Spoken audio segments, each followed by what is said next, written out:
Tú sabes que Dios suplirá todo lo necesario para que tú puedas desarrollar aquel llamado que Dios te ha hecho. Cuando uno entiende de que Dios es el que capacita, que Dios es el que suple, que Dios es el que te da todo lo necesario para que tú alcances el propósito con el cual tú has sido creado. Aquello que Dios te ha mandado, dice de que Dios suplirá todo lo necesario. Qué bueno saber que tenemos un lugar a donde acudir en la necesidad, en la prueba, en la dificultad, en la escasez, en el dolor, en el sufrimiento, a donde poder recibir, donde hay esperanza, donde hay el sustento necesario para que tú puedas tirar adelante y caminar en victoria. Amén. Quiero leer un versículo en el profeta Ageo, un libro pequeño, en el capítulo 1, en el versículo 8. La verdad es que ha sido una bendición esta palabra. El Señor nos estuvo ministrando a través de ella y entendía que era de bendición para la congregación. Dice el versículo Ageo 1:8, dice: subir al monte y traer madera, reedificar la casa, y pondré en ella mi voluntad, y seré glorificado. Así ha dicho el Señor. Dice: subir al monte, traer madera, edificar la casa, y dice: allí pondré yo mi voluntad y seré glorificado. Así ha dicho el Señor. Vemos que Ageo habla al pueblo de Dios, en concreto a Judá. Antes de este momento habían estado en la deportación. Anterior a la deportación, el pueblo de Dios había estado dividido. Israel, Judá, el reino del norte, el reino del sur. Israel había sido invadido por los asirios y, como quien dice, había sido desaparecido, esparcido. El reino de Judá parece que se mantuvo en la búsqueda del Señor, pero con los fallos, igual que nosotros. No vamos a decir que eran peores, no, como nosotros. Con fallos, con debilidades. A veces nos apartamos de la voluntad de Dios, pero tenían a su Dios claro quién era.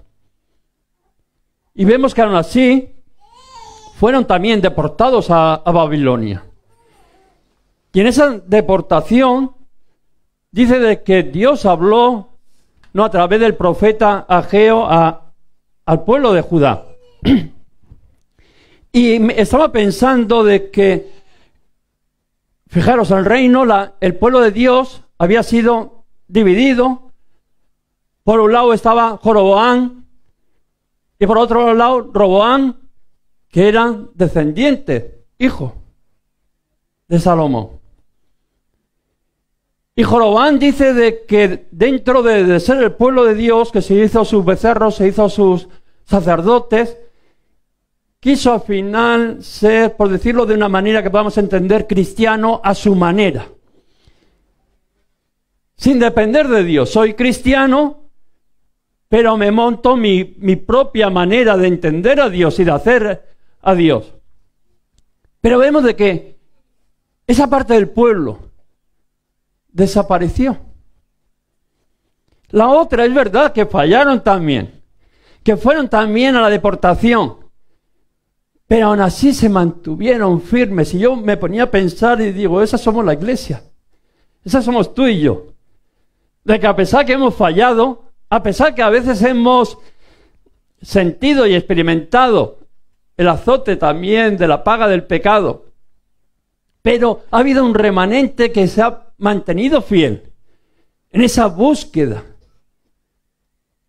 Y a pesar de que el pueblo de Judá fue deportado, dice que Dios lo trajo otra vez a Jerusalén. Otra vez estamos aquí en la casa del Señor, buscando a Dios. Y vemos de que una vez que habían vuelto de ese cautiverio, una vez de que ya habíamos vuelto, dice que estaban en un afán tremendo de construir el templo. El templo había sido destruido. Jerusalén había sido destruido. Y ahora dice, tenían que volver a levantar aquello que se había perdido. Muchas veces a nosotros nos pasa lo mismo, tenemos que reconstruir aquello que en un día fue, pero que cayó al suelo. Pero vemos de que dice de que la obra se quedó a medio hacer. Eso es para los positivos. Los que son más negativos dirían que se quedó a medio empezar. Pero nosotros, tú y yo, somos personas positivas y vamos a decir que la obra se quedó a medio hacer. O sea, había que hacerla. Y tú conoces a alguien de que se le dio una nueva oportunidad y empezó con ese mismo entusiasmo que este pueblo, que fue y dijo, no, yo tengo que reconstruir.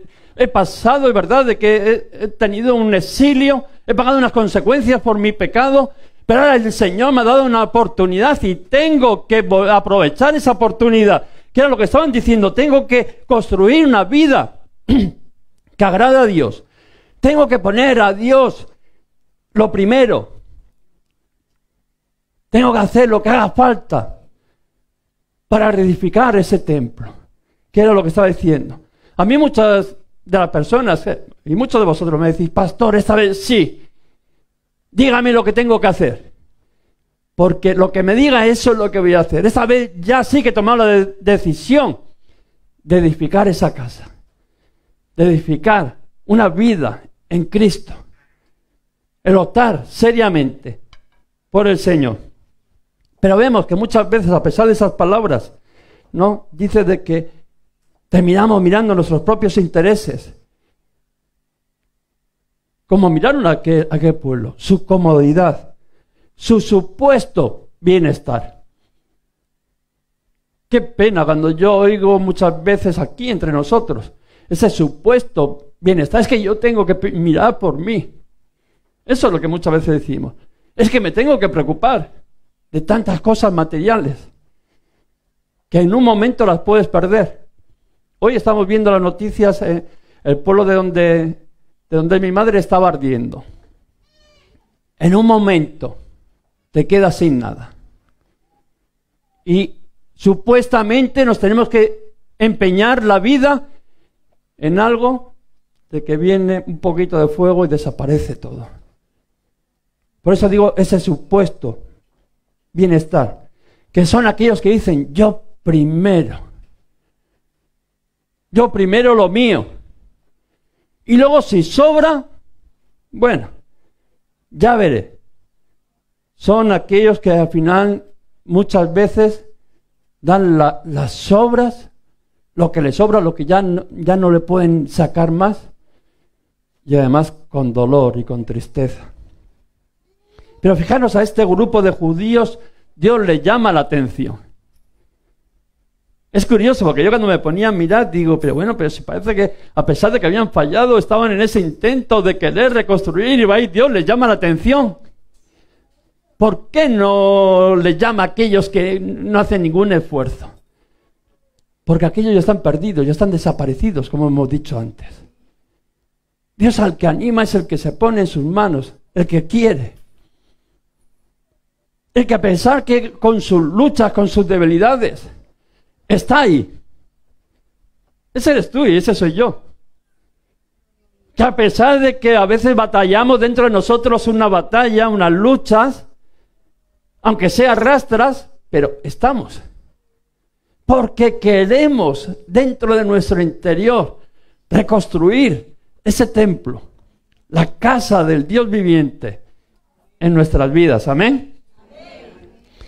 Y fijaros que le llama la atención y la orden que le da a ese pueblo, que al final habían venido con mucho entusiasmo, pero parece que ese entusiasmo se había bajado y se estaban preocupando solamente de lo suyo. La orden que le da dice reconstruir el templo. La orden que le dice vosotros tenéis que reconstruir la casa del Señor. Vosotros no habéis tenido otra oportunidad para hacer lo que antes hacíais, sino para edificar la casa del Señor. Y aquello se lo dice primeramente a las autoridades. Cuando leemos el libro, primero vemos que a los primeros que les habla es a las autoridades. A Zorobabel, gobernador de Judea, y a Josué, el sumo sacerdote de Judá. Es a los que les manda. Vosotros sois los encargados de construir el templo, la casa del Dios viviente. Pero no solamente era para las autoridades, también dice que al pueblo también les dijo, vosotros también tenéis la obligación de reconstruir ese templo. Aquella tarea, pues ¿cómo les parecía? Faraónica. Lo mismo que te parece a ti y a mí. Aquellos que conocían, que habían conocido la gloria del primer templo, del templo de Salomón, cuando lo hemos leído en la Biblia, tan grandioso, tan majestuoso, ¿cómo voy a meter yo a Dios en cualquier lugar? Levantaré un templo enorme. Aunque dice Dios que no habita en templos hechos de manos humanas, pero Salomón le quiso dar lo mejor, majestuoso. Y aquellos que conocían decían, ¿pero cómo? Vamos a reconstruir otra vez aquel templo. Les parecía una obra faraónica, imposible la misión. Como muchas veces parece imposible alcanzar al mundo, alcanzar a todas las naciones. A veces nos parece imposible hasta alcanzar hasta nuestra propia familia. Lo vemos como metas que algo que parece imposible, diciendo, Señor, para esto me viene grande para mí. Como que se nos escapa de las manos. Sí, hay un ligero querer, me gustaría. Pero esto yo no voy a poder hacer. Esto es demasiado para mí. Y la pregunta que Dios les hace al final es, ¿de verdad pensáis que es tiempo de estar pasivamente? Ellos estaban preocupados ya, diciendo, bueno, como la obra parece faraónica, como esto ya me viene grande para mí, me voy a preocupar de lo mío, que de eso sí que sé bien. Me voy a preocupar de lo mío, y la casa del Señor, pues bueno, eso ya veremos quién la reconstruye. Y el Señor les dice, ¿de verdad pensáis que es tiempo de estar pasivamente? ¿De verdad tú crees que es tiempo de no hacer nada?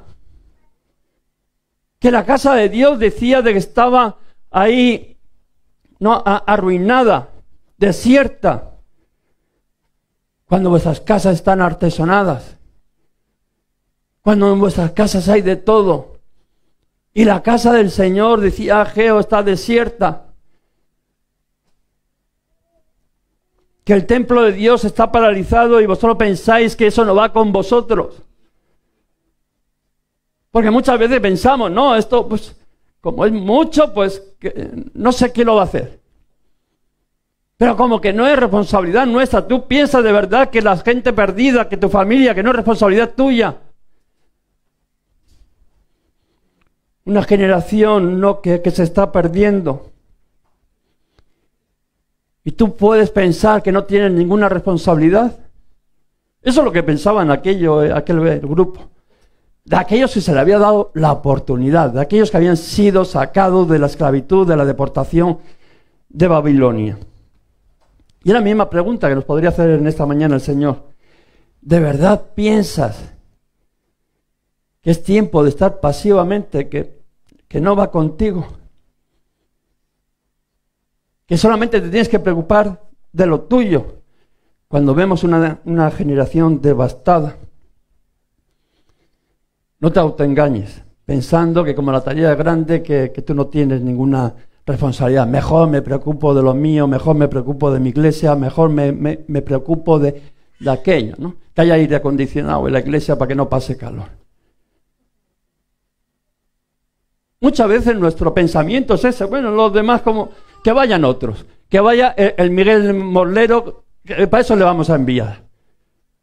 Pero igual somos capaces de ni venir ese martes. Así muchas veces. Como que no tenemos ninguna responsabilidad. Eso sí, Me voy a mirar las cortinas porque que me hagan a juego con el sofá. Esa es nuestra preocupación cuando hay una generación devastada por el diablo que se pierde. Esa es tu preocupación cuando en tu misma familia hay personas que se están perdiendo. ¿Tendrás alguna responsabilidad? Era lo que le estaba diciendo allí el profeta al pueblo, pero ¿qué pensáis? ¿Que no tenéis ninguna responsabilidad? Que cuando tengamos fuerza, cuando tengamos una economía grande, cuando ya pensaremos en las misiones. Cuando nos sobren aquí, ministros, pues ya enviaremos por ahí. Eso es lo que le decían también a Jesús aquellos discípulos. Señor, déjanos que enterremos a nuestros padres. Que no que se estaba muriendo, sino que era mayor diciendo, me quedo aquí a cuidarlos y cuando ya se mueran, entonces te seguiré.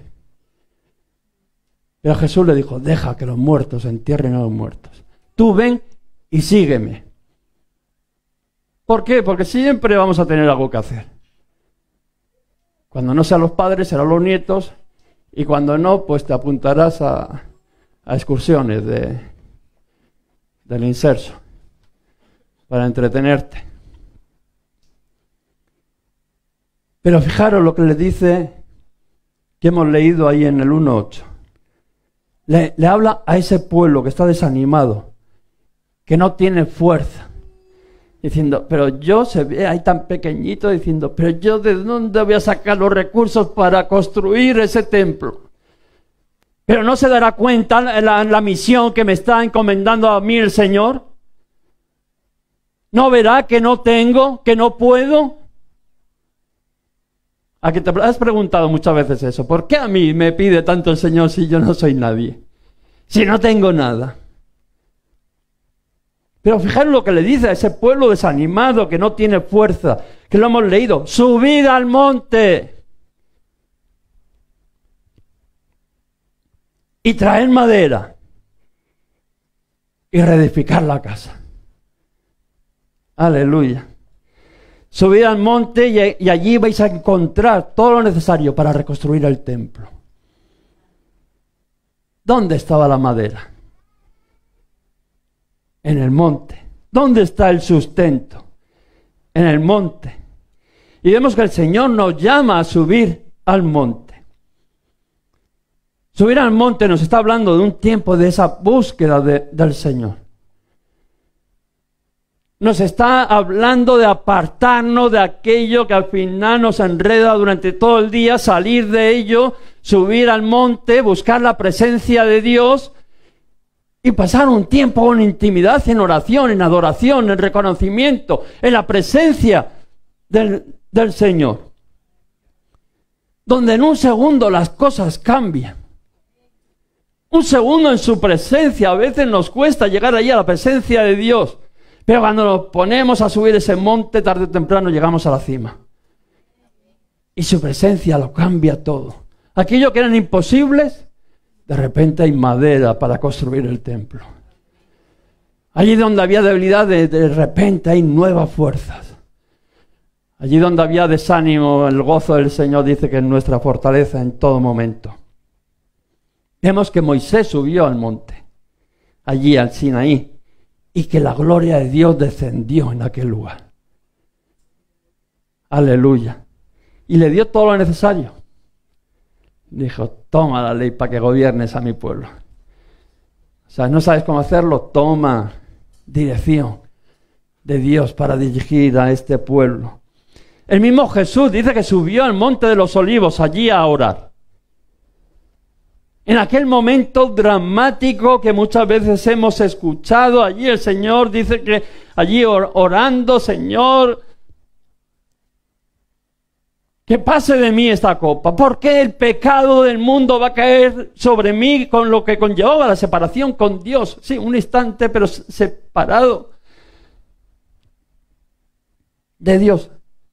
Y Jesús diciendo, por favor, que no haya esa separación, que no caiga el pecado del mundo sobre mí, que pase esta copa de mí. Pero allí en aquel lugar, en el monte, dice que un ángel vino y lo fortaleció. Y Jesús dijo que no se haga mi voluntad, sino que se haga la tuya. El monte es el lugar donde somos fortalecidos. Cuando buscamos el rostro, la presencia de Dios, es el lugar donde estamos fortalecidos. Es el lugar donde encontramos lo necesario para poder construir ese templo, la casa de Dios. Es la provisión. La presencia de Dios es la provisión. Yo no puedo, pero Dios lo tiene todo. Y Dios me lo da. Cuando entro ahí en esa presencia de ponerme delante de Él. Y fijaros lo que está diciendo. Cuando el pueblo se puso a trabajar y fue obediente, para que veamos que cuando queremos se puede. Cuando el pueblo de Dios dijo, es verdad, me pongo a trabajar, obedezco la orden del Señor de construir su casa. Fijaros lo que pasa. Cuando tú y yo nos ponemos a buscar al Señor, dice que ocurrieron cosas maravillosas, ocurrió algo maravilloso. Dice que el Señor despertó el espíritu. Cuando tú y yo entramos en la presencia de Dios, dice de que el Señor despertó el espíritu en cada uno de nosotros. Despertó el espíritu en cada uno de aquel pueblo. El espíritu de Zorobabel, del gobernador, el espíritu de Josué, el espíritu del pueblo. Dice que vino lo sobrenatural de Dios cuando entramos en esa presencia. Cuando subimos al monte, cuando nos ponemos delante de Dios. Dice que vino lo sobrenatural de Dios. Aquello, Señor, no puedo, no tengo recursos. No, es que no son tus recursos. Solo de Dios. Cuando buscamos la presencia de Dios, dice que viene lo sobrenatural de Dios, que Dios despertó el espíritu de Zorobabel, de Josué, de todo el pueblo. Aleluya. ¿Cuánto le pueden dar gloria a Dios? Aleluya.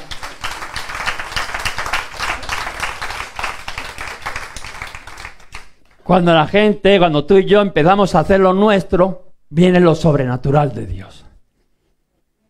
Cuando tú empiezas a trabajar, cuando tú obedeces, cuando tú buscas ahí en el monte la presencia de Dios, dice que viene lo sobrenatural de Dios.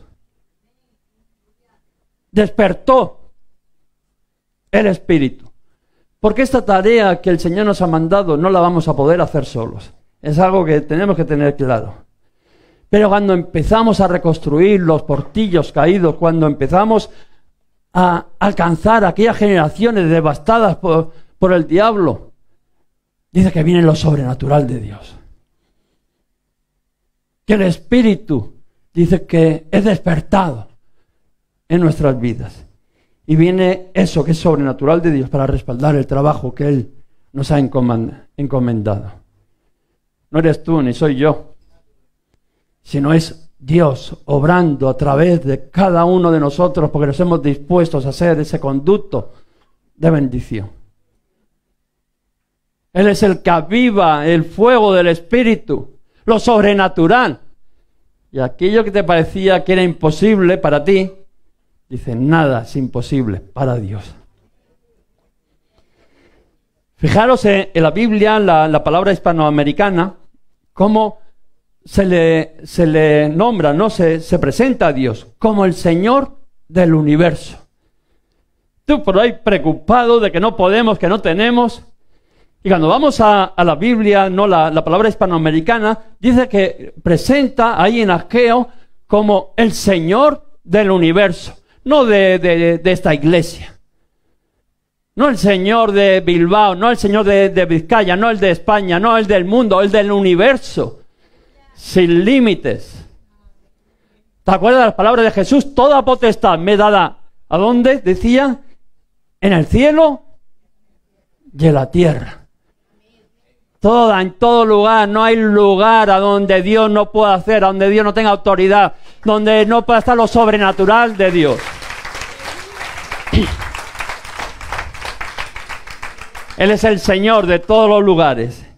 Y no hay situación que Él no tenga autoridad y poder. Pero fijaros, le dan las siguientes pautas. Ahí, en el 2:4. Dice, animaros. Animaros, porque yo estoy con vosotros. Aleluya. Dice, esto no lo vais a hacer solos. Venir, subir a la presencia de Dios. Yo daré todo lo necesario y animaros.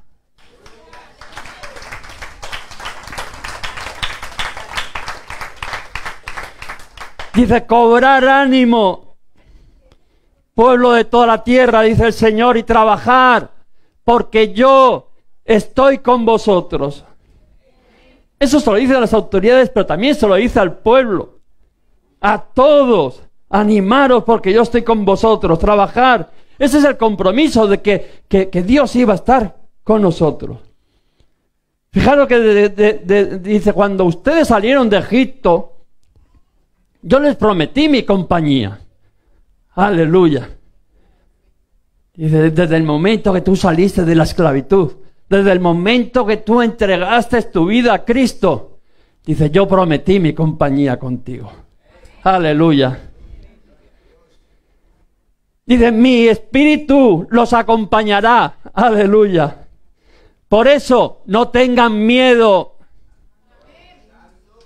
Ay, aquí no hay gente con miedo.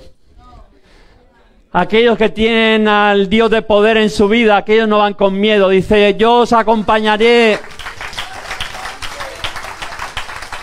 Mi espíritu os acompaña, no tengan miedo. Yo soy el Dios del universo. No tengan miedo, mi espíritu estará con vosotros. En aquella gran comisión que el Señor les mandó, que dijo... ¿Cuáles son las palabras que les dijo allí en la gran comisión? He aquí yo estoy con vosotros hasta el fin del mundo. Ir a hacer esa misión que parece imposible de ir y predicar por todo el mundo. Pero Señor, tan lejos, sí, hasta el fin del mundo. He aquí yo estoy con cada uno de vosotros. Para que lo podáis hacer. Para que eso sea real. Para que todo el mundo pueda llegar al conocimiento de nuestro Señor. Aleluya. En poco tiempo, fijaros como dice, en poco tiempo. Es que me está hablando, no, en poco tiempo dice, yo haré temblar todas las naciones.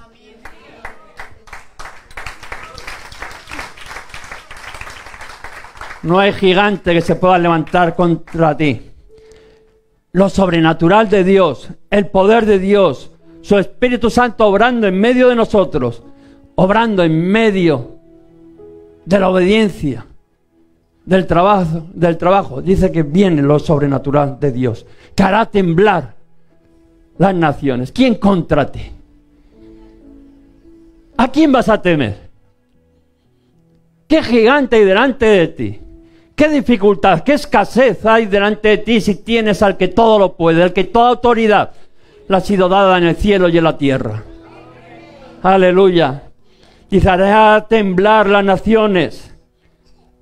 Aquello me lleva, por lo cual dice que Dios le ensaltó lo sumo y le dio un nombre que es sobre todo nombre, para que en el nombre de Jesús, dice que se doble toda rodilla de los que están en los cielos y en la tierra y debajo de la tierra, y toda lengua confiese que Jesucristo es el Señor, para la gloria de Dios el Padre. Toda rodilla se va a doblar delante de Él. No por ti,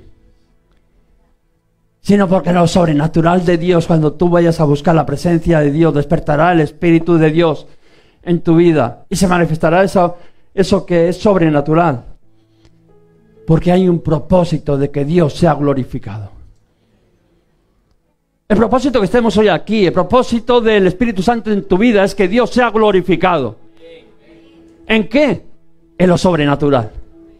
En aquello que tú no puedes hacer. ¿Para qué?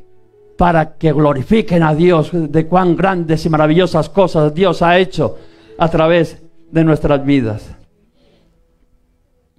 Aleluya. Hay un propósito, que Dios sea glorificado en todas las naciones.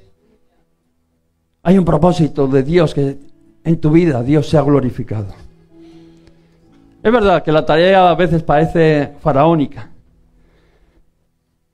Pero sigamos buscando en el monte, en la presencia de Dios, porque ahí vas a encontrar lo necesario. Aquello que tú creías que te faltaba, la visión, las fuerzas, la fortaleza, las estrategias, la paciencia, todo aquello que parece de que, Señor, que no tengo. ¿Cómo que no tienes? Ven a buscar allí al monte donde hay madera.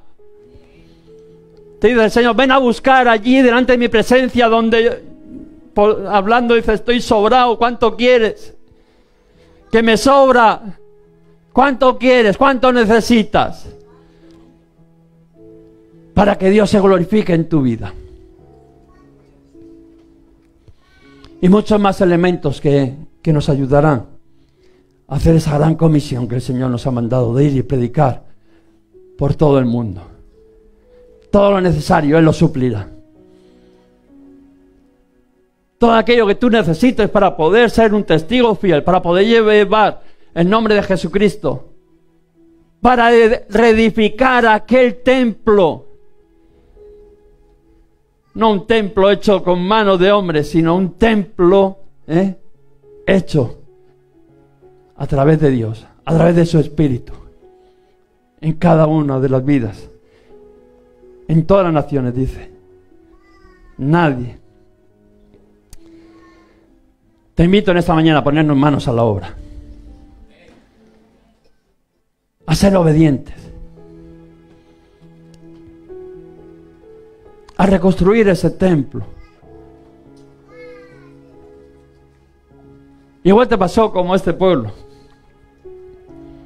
Empezaste con afán, aprovechaste aquella oportunidad que Dios te había dado, te había sacado de la esclavitud, la aprovechaste, empezaste con gozo, pero al final viste que era algo faraónico y dijiste, mejor me preocupo de lo mío.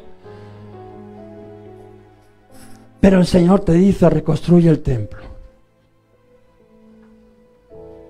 No es tiempo de estar pasivo. Y si tú te pones en obediencia a trabajar, dice que Dios hará temblar las naciones. Que todas las naciones doblarán su rodilla delante de Él, confesando que Él es el Señor. Aleluya. Por el mover de su Espíritu. Vamos a levantarnos, vamos a adorarle al Señor, vamos a buscar esa presencia de Dios. Aleluya. Vamos a subir ahí al monte. No sé cómo has venido tú, pero en el monte hay recursos. En la presencia de Dios tienes los recursos.